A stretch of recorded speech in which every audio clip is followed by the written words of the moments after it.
सत श्री अकाल जी। मैं हूं साडा किसान से लवप्रीत सिंह। अगर आप चाहते हो कि हमारे गेहूं बढ़िया फुटाव करें, ग्रोथ अच्छी हो, हरियाली से झूम उठे और पैदावार भी बम्पर हो, बहुत ज़्यादा हो, तो पहला पानी सही समय पर लगना बहुत ज़्यादा ज़रूरी है। चाहे आप अपने गेहूं में पहला पानी 15 दिनों बाद लगाते हो, चाहे 21 दिनों के बाद, चाहे 35 दिनों के बाद। बस इसमें एक बात ही अपने दिमाग में रखना है, गेहूं में पहला पानी जितना हो सके उतना हल्का लगाना है, बारी नहीं लगाना है।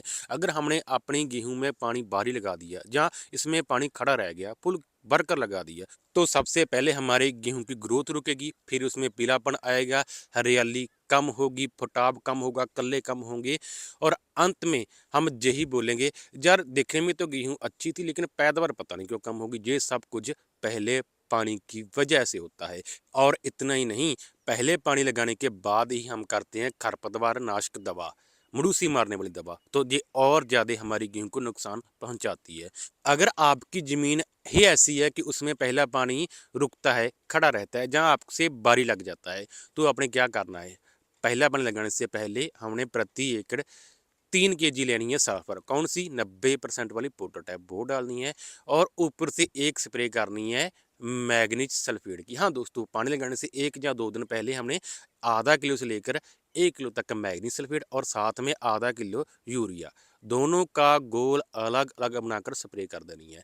अगर आपकी ज़मीन रेतली है और आपकी ज़मीनों में मैग्नीज की जो कमी है बहुत ज़्यादा आती है, तो आपने यही फार्मूला अपनाना है, पहला पानी लगाने से पहले ही मैग्नीज सल्फेट की स्प्रे करनी है। ऐसा करने से हो सकता है आपकी ज़मीन में, आपकी गेहूं में मैग्नीज सल्फेट की कमी ना आए और आपके बम्पर पैदावार आए और गेहूं के कल्ले कल्ले हों, फटावी फटाव हों। ये काम जरूर करना है। अगर आपको लगता है यार कहीं हमारे ज़मीन में, हमारे गेहूं में बारी पानी न लग जाए, तो आपने जब पानी लगाना है पहले अपने गेहूं को, तो पीछे से पानी निकाल दे, अपने दूसरे खेत में निकाल दें। ऐसा करने से भी आपके गेहूं को पहला पानी हल्का लगेगा। तो दोस्तों, अगर आपके गेहूं में पानी नहीं खड़ा रहता है, नहीं रुकता है, हल्का पानी लगा है, तो आपने केवल यूरिया डालनी है और कोई भी खर्चा नहीं करना है।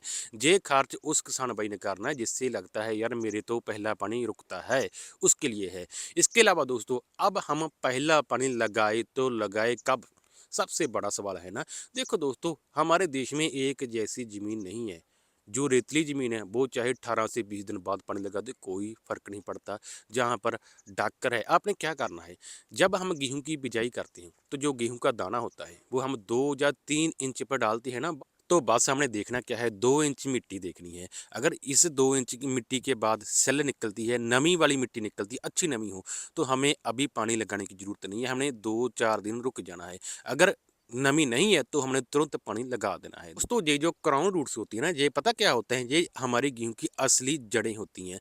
अगर हमारी ज़मीन में नमी है तो ये अपने आप ही ग्रोथ करेंगी, अपने आप ही बढ़ती जाएंगी, इसे पानी लगाने की ज़रूरत नहीं है। अगर हमारी ज़मीन में नमी नहीं है तो हमें पानी की ज़रूरत पड़ती है।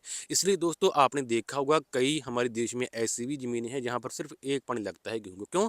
क्योंकि वहाँ पर नमी रहती है, हमारी गेहूं को नमी की ज़रूरत होती है। बस दोस्तों, अगर आप अच्छी पैदावार चाहते हो, अच्छी गेहूं की ग्रोथ चाहते हो, हमारे गेहूं हरियाली से झूम उठे, कल्ले कल्ले हों, बड़वार ही बड़वार हों, तो कृपया एक बात का ध्यान रखें कि पहला पानी हमने हमारी गेहूं में हल्का लगाना है।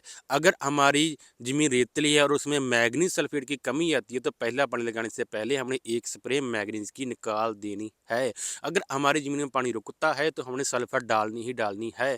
बस इन 2-3 बातों का ध्यान रखें, आपको बम्पर पैदावार मिलेगी मिलेगी। अब दे इजाज़त, धन्यवाद दोस्तों।